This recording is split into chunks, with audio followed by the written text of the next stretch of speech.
One of the worst things that sellers do to watches is using Scotch-Brite and just refinishing surfaces. And this was one of those watches. It was in extremely bad condition, and the seller also applied the Scotch-Brite to the bezel as well. So basically I used a 320 grit sandpaper and first applied these circular patterns with it. Normally it was in worse shape than this one.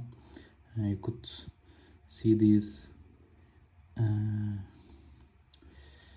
finishing lines merge with each other, and I guess originally this case was in bad condition too. You can see it here. So all of these lines were also lost, and I had some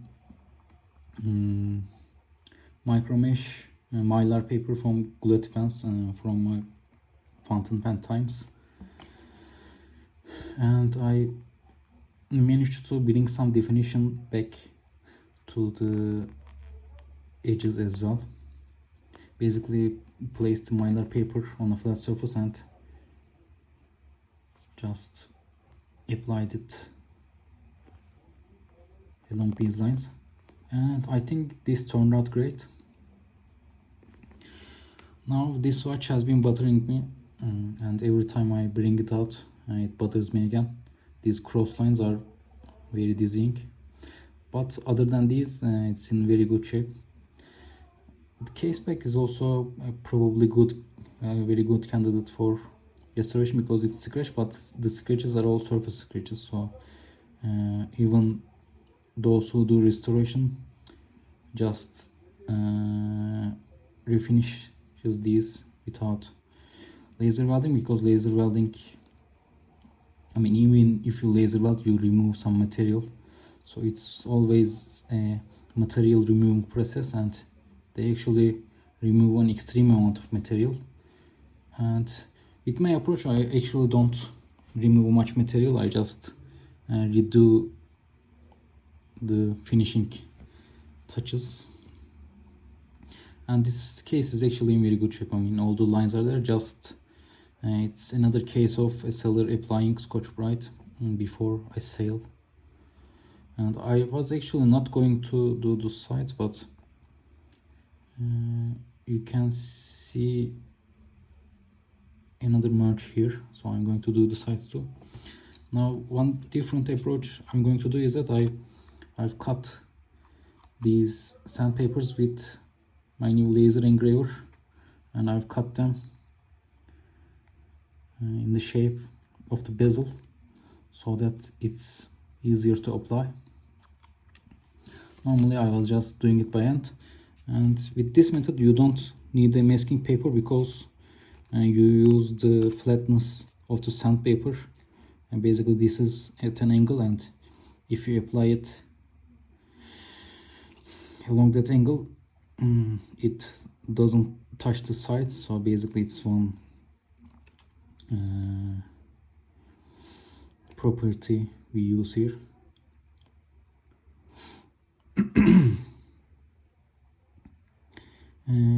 I always look down upon those who don't use masking tapes or papers, but understanding some applications better now, I also don't use masking tapes sometimes, especially if the surface isn't flat. The masking tape application is pointless.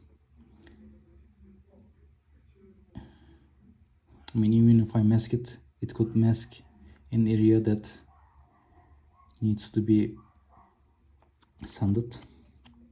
So anyway, let's just start. I apply even pressure and always go in one direction, circular direction.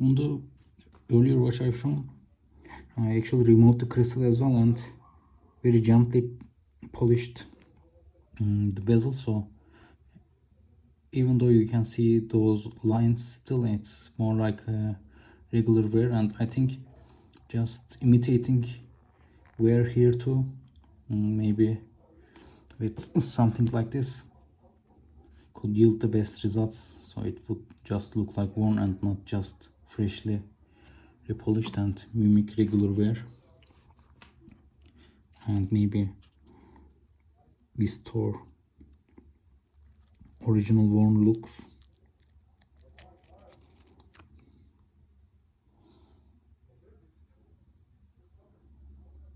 I think even applying it just gently this much, well, no, you can still see the original cross marks here.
Only this single stroke is left, and you can still see it.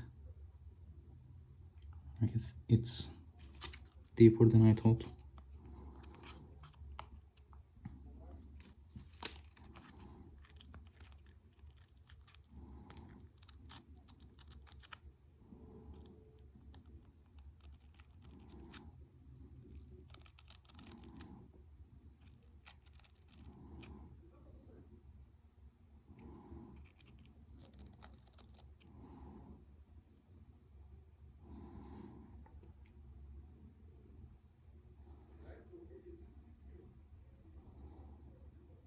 You can see that it doesn't touch the shiny surfaces on the sides, only the top.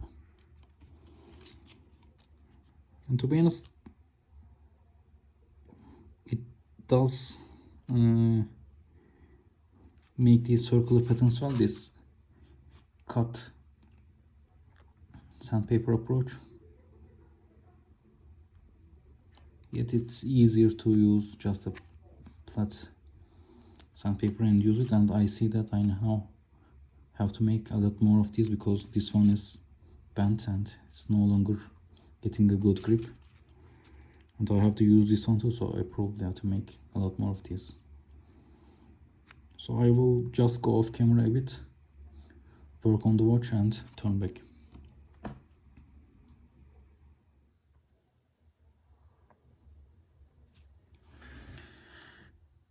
While the engraver is working on the new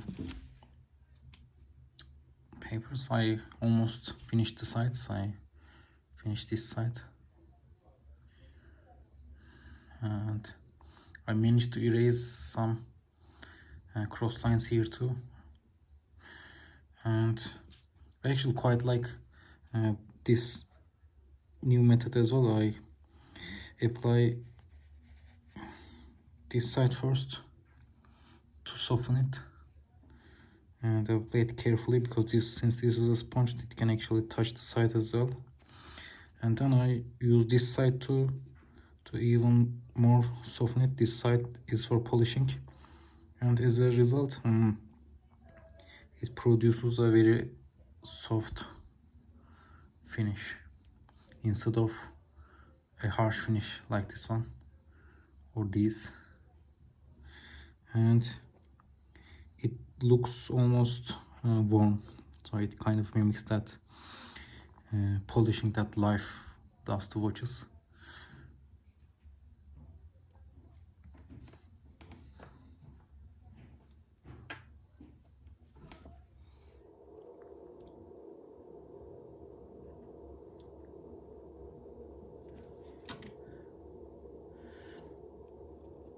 I'm not finished yet, but I'm very deeply into the refinishing process, and one thing I remembered that I forgot before is that the number one thing that looks bad on the finish is empty spaces. So basically the number one thing should be to eliminate all empty spaces. Let me try to find an empty space.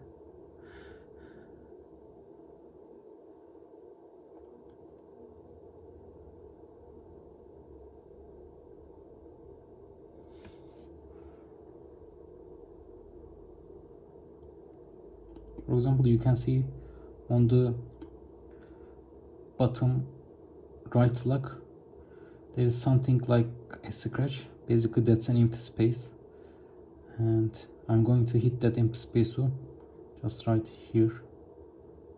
Show with my thumb. That is an empty space, and during the glare you can see that empty space, and on the left lug you can see an empty space here too. So I need to hit that spot too. So I think the progression should be first hit all empty spaces, and second just correct the angling of the lines. And I actually abandoned the laser printed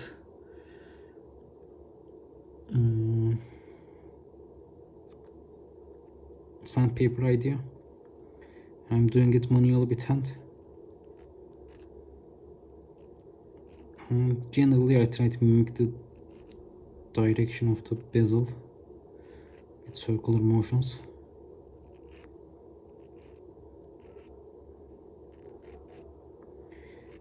And even if you can't perfectly mimic that direction, once you hit all empty spaces, the looks are much better than the one I showed originally. I'm going to pause the video again, and I'm going to return later on with the result, and I hope for the best at this point. I'm ready to finish this at this point.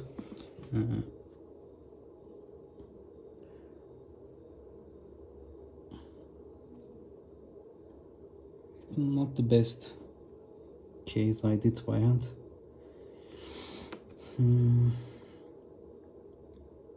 But I don't think I'm getting any better at this point.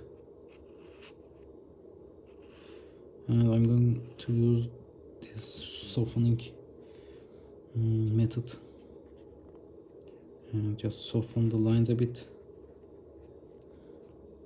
I'm doing it this way to not touch the edges, the shiny edges of the case.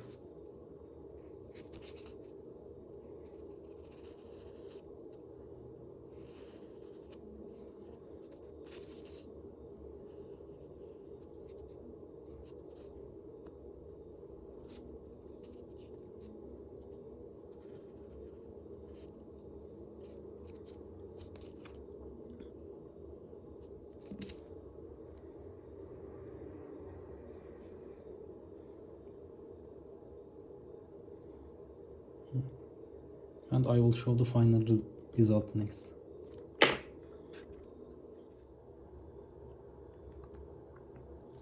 This project is finally over. I'm not too happy with the results, but I'm not unhappy either.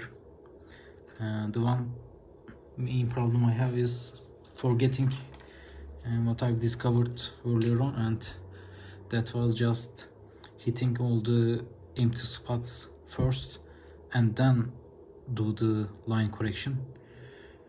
And if I do this next, and I might not, because I'm not happy with the result, I'll probably hit all the empty spots first and then move on to the line corrections. I'm happy how, for example, the top left lock turned out. You can't really tell any cross lines with it. Bottom left lock is okay too. Interestingly, the bottom right lock is the worst. The lines are still there, and the top left lock lost a bit of definition earlier, I believe, and I came up with this application method of Mylar tape and just using a tweezer as a flattener, I managed to restore back the shine a bit.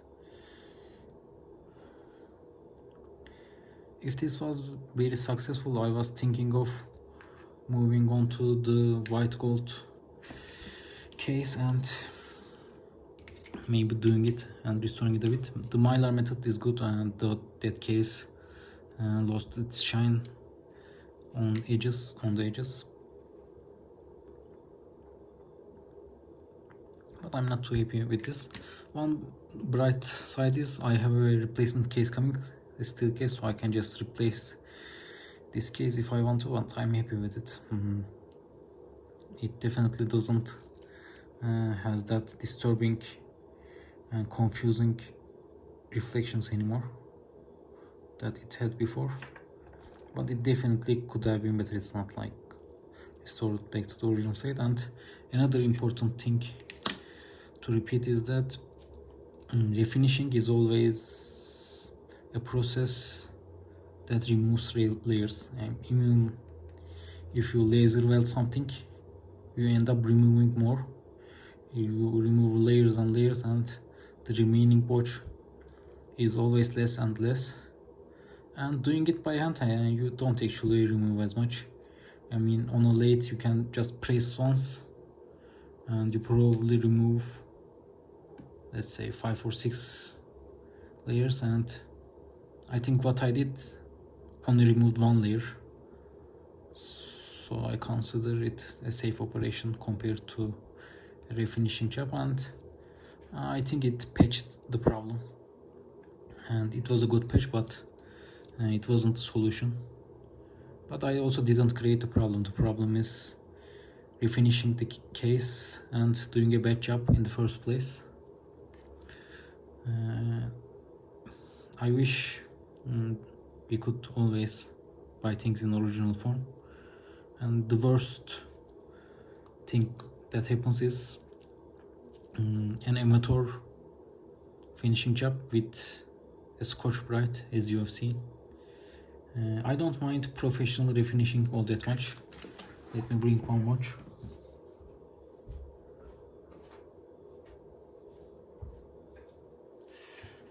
This watch, for example, had a professional refinish, and actually looking at it, and this was a late finish, but under this light, I mean, you can see cross lines in this watch as well. I'm pretty sure this is a late refinish.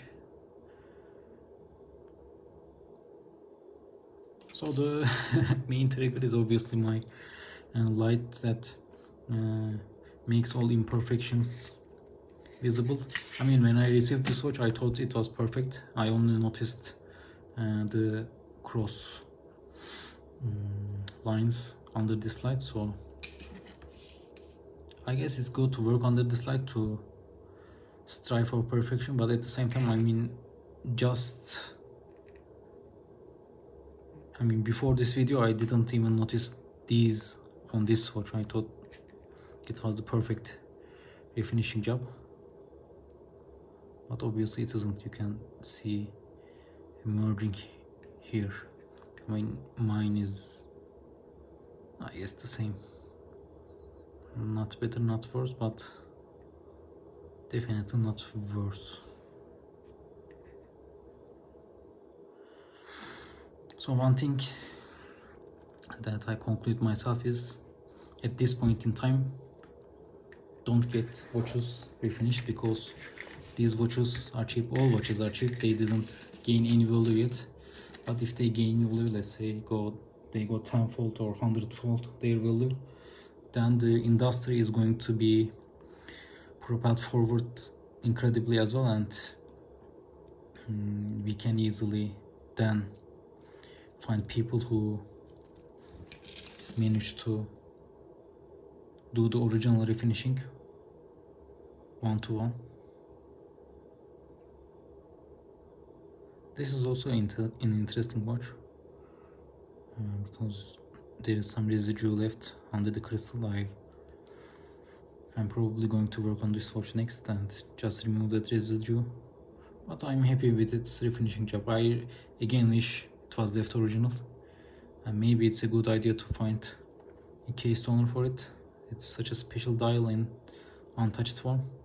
And one interesting thing that refinishers do is, for example, he polished these only on the handling. I mean, why do that? I mean, one can just Google how it was originally and do that. But maybe it was instructed by the person who gave it to the refinisher. I mean, it's just wrong. I mean, doesn't even go with anything on the watch either.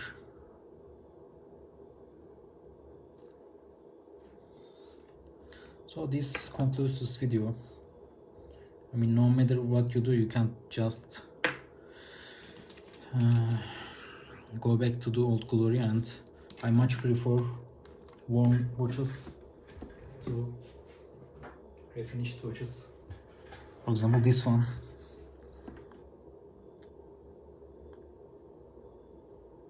Such a beautiful case in original condition.